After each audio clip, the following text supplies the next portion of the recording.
పేరు లలిత. నేను మధురవాడలో ఉన్న ద గ్లోబ్ స్కూల్లో ప్రిన్సిపల్ గా పనిచేస్తున్నాను.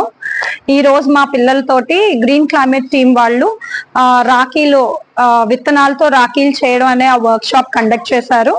ఈ వర్క్ షాప్ యొక్క ముఖ్య ఉద్దేశం ఏంటంటే ప్లాస్టిక్ ని నివారించాలి, ప్లాస్టిక్ ని వాడకూడదు అండ్ దేశీయ విత్తనాలని ఎంకరేజ్ చేసి దేశీయ విత్తనాలతో మా వాళ్ళతోటి రాఖీలు చేయించారు.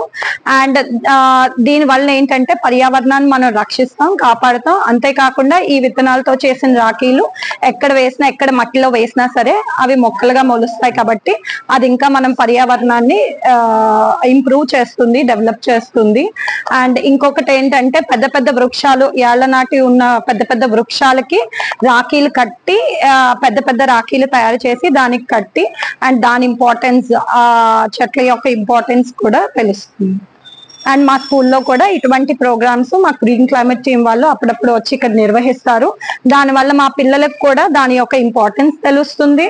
అండ్ మా పిల్లలు కూడా నేచర్ ని ఎలా కన్జర్వ్ చేయాలి, ఎలా కాపాడాలి అన్నది దీనివల్ల నేర్చుకుంటున్నారు. రత్నం గారు ఎప్పుడు కూడా మాకు ఇలాంటి వర్క్ షాప్స్ ఏదున్నా సరే he comes in to contact with us and he just encourages our children in that way. Thank you.